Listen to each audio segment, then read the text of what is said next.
সুপ্রিয় শিক্ষার্থী বন্ধুরা, সবাইকে রেডিয়াম সায়েন্স একাডেমির পক্ষ থেকে আন্তরিক প্রীতি এবং শুভেচ্ছা। আজকে আমরা কাল দীর্ঘায়ন তথা টাইম ডাইলেশন সম্পর্কিত আমরা একটি বোর্ড পরীক্ষার সৃজনশীল প্রশ্ন সমাধান করব। যশোর বোর্ড 2021। উদ্দীপকটিতে এই রকম বলে দেয়া আছে, পৃথিবী পৃষ্ঠ হতে 250 আলোকবর্ষ দূরে অন্য একটি গ্রহের উপরে গবেষণা চালানোর জন্য একদল গবেষক 60 বছর বয়সী একটি প্রাণীকে 0.6c বেগে চলমান কোনো নভোযানে করে ওই গ্রহের উদ্দেশ্যে পাঠালেন। ওই প্রাণীর ভর 20 কেজি, 1 আলোকবর্ষ = 9.4 গুণন 10⁻15 মিটার এবং বলে দেয়া আছে ওই প্রাণীর গড় আয়ু 100 বছর। বলে দেয়া আছে পৃথিবী পৃষ্ঠ হতে, তাহলে এটা আমাদের পৃথিবী পৃষ্ঠ হতে 250 আলোকবর্ষ দূরে কোনো একটি গ্রহ, অন্য একটি গ্রহ, তাহলে ধরে নেই এটা পৃথিবী, আর যে গ্রহে অনুসন্ধানে আমরা পাঠাবো সেই গ্রহ ধরে নেই আমরা এইটা। ওকে, তো বলে দেয়া আছে এই পৃথিবী থেকে এই গ্রহের দূরত্ব দেয়া আছে 250 আলোকবর্ষ। তাহলে আমরা এই দূরত্বটা আমাদের দেয়া আছে, এটা আমাদের এস এর মান, তাহলে এস এর মান দেয়া আছে 250 আলোকবর্ষ মানে লাইট ইয়ার। ওকে, তারপরে বলে দেয়া আছে যে 60 বছর বয়সী ওই প্রাণীটিকে, তাহলে প্রাণীটির বয়স কত দেয়া আছে? 60 বছর। তাহলে ধরে নেই এটা হচ্ছে আমার সেই প্রাণী, 60 বছর। তারপরে বলে দেয়া আছে এই যে রকেটটিতে করে পাঠানো হয়েছে তার বেগ দেয়া আছে 0.6c, সেটা হচ্ছে আমার আলোর বেগ। তারপরে বলে দেয়া আছে যে এই যে প্রাণীটি ছিল এটির ভর দেয়া আছে 20 কেজি, তার মানে স্থির অবস্থার ভর দেয়া আছে, তাহলে m0 এর মান দেয়া আছে 20 কেজি এবং 1 আলোকবর্ষ = আমাদের দেয়া আছে 9.4 10⁻15 মিটার। তাহলে আমাকে বলো তো এই যে 250 লাইট ইয়ার, এটাকে আমরা মিটারে করে নেব, এসআই এককে করে নেব, তাহলে 250 গুণন 9.4 10⁻15 এত মিটার। ওকে, আমরা এটা ক্যালকুলেশন করে বের করে নেব, এভাবে থাকলেও অসুবিধা নেই। তারপরে বলে দেয়া আছে এই যে প্রাণীটা এটার গড় আয়ু দেয়া আছে 100 বছর, মানে গড়ে সে 100 বছর বাঁচে। ওকে, আমার গড় আয়ু দেয়া আছে 100 বছর। আমাদের প্রশ্নে কি চেয়েছে আমরা একটু প্রশ্নগুলো সমাধান করার চেষ্টা করি।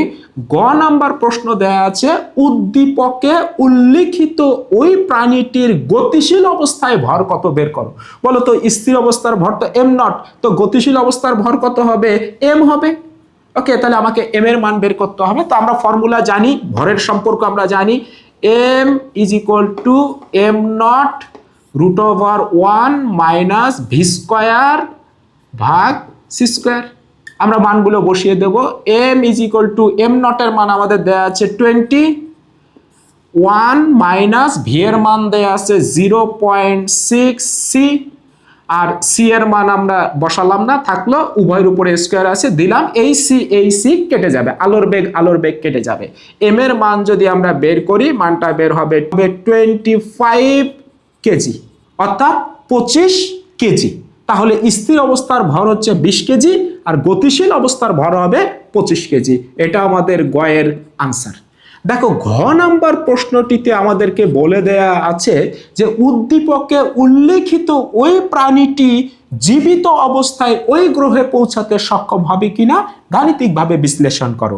তাহলে আমরা আগে দেখব যে আসলে এই গ্রহ হতে ওই গ্রহে পৌঁছাতে তার কত সময় লেগেছে, তাহলে আমরা পেয়ে যাব সে জীবিত অবস্থায় পৌঁছাইছে নাকি পৌঁছাতে সক্ষম হয়নি।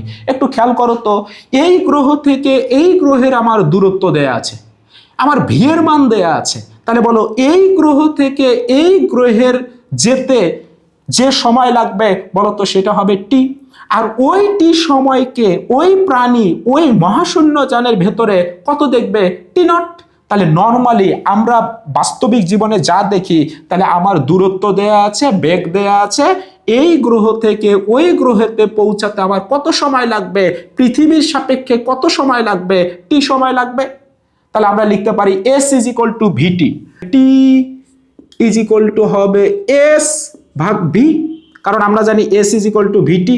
ওকে, তাহলে এইখান থেকে আমরা টি এর মানটা বের করব। তাহলে টি ইজ ইকুয়াল টু হবে এস এর মান কত, এই যে এত দূরত্ব, তাহলে 250 গুণন 9.4 10⁻15, আর নিচে হবে ভি এর মান 0.6c, তাহলে 0.6, আর সি এর মান কত বসাই দেই 3 গুণন 10⁸।